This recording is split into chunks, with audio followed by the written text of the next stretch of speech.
Welcome back to B Expert trainings हमारे HTML CSS course में। तो लास्ट टाइम हमने CSS बैकग्राउंड्स तक पढ़ा था, ठीक हो गया। तो अब हम बात करते हैं, नेक्स्ट टॉपिक हमारा है CSS बॉर्डर्स की, कि CSS में बॉर्डर्स क्या होते हैं, ठीक है। बॉर्डर्स जो है बेसिकली CSS की प्रॉपर्टी है, इसमें हम बॉर्डर को अलग अलग तरीक़ों से भी शो कर सकते हैं। तो चलते हैं, हम इसको बॉर्डर को किस तरह शो कर सकते हैं और क्या इसका प्रोसेस है, ठीक हो गया। अब मैं यहाँ, हमने यहाँ तक बैकग्राउंड तक बना लिया था, ठीक है। मैं यहाँ एक BR का टैग लगा देता हूँ और यहाँ एक div लगा देता हूँ। div पर एक मैं क्लास रखता हूँ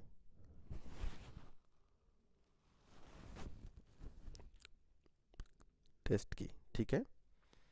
और यहाँ मैं एक टेस्ट की क्लास बना लेता हूँ जो कि ये है।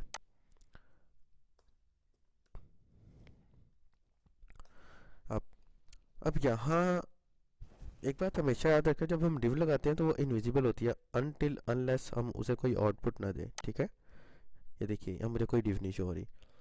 अब मैं यहाँ लिखता हूँ इसका बैकग्राउंड कलर, ठीक है। बैकग्राउंड कलर इसका मैं ब्लू कर देता हूँ ताकि हमें ये नज़र आ जाए।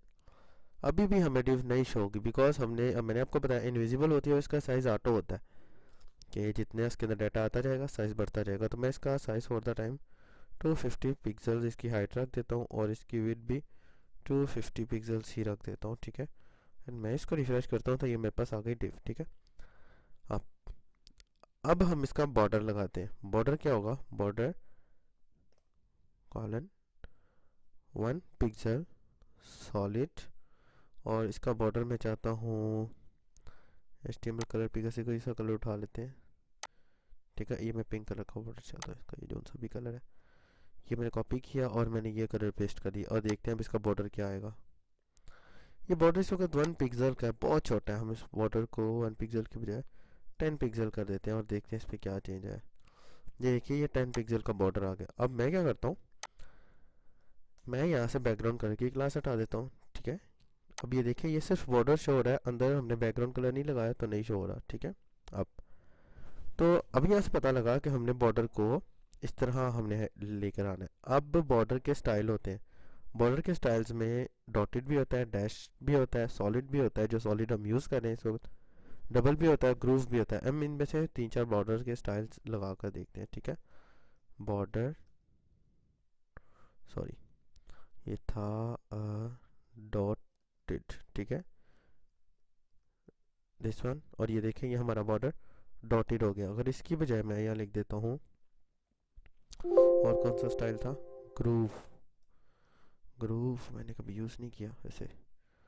ये देखिए, ग्रूव यानी कि उसकी शेड के हिसाब से उन्होंने, ऐसे बॉर्डर्स आपने कई दफ़ा कहीं देखे होंगे कई वेबसाइट्स के अंदर जो फ्रेम्स वगैरह बने होते हैं, ठीक है। उसके बाद हम यूज़ करते हैं डैश्ड, देखते हैं तब क्या चेंज आता है। ये देखिए, ये डैश्ड के हिसाब से बॉर्डर्स आ गए, ठीक है। अब अब हम ये बॉर्डर को इस तरह आसानी से कहीं भी यूज़ कर सकते हैं और ये बॉर्डर हम कहीं भी लगा सकते हैं। हमने टेबल पर बॉर्डर लगाना है, हमने डिव पर बॉर्डर लगाना है, कहीं भी लगा सकते हैं। हम छोटा सा टेबल का भी प्रैक्टिकल ले लेते हैं, ठीक है। यहाँ मैं एक टेबल बनाता हूँ और टेबल का नाम है,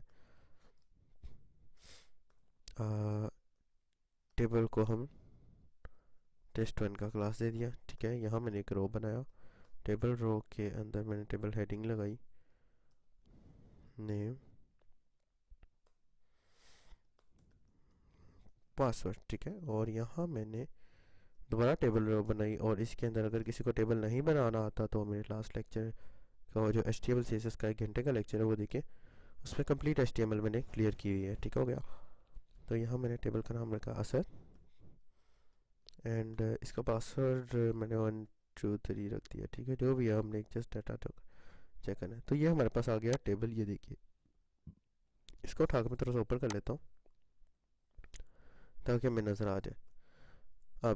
अब मैं यहाँ test1 की क्लास मैंने इधर लिखी थी लेकिन यहाँ मैंने बनाई नहीं, तो मैं लिखता हूँ test1 और इसको मैं यही वाला बॉर्डर दे के देखता हूँ क्या क्या कहता है,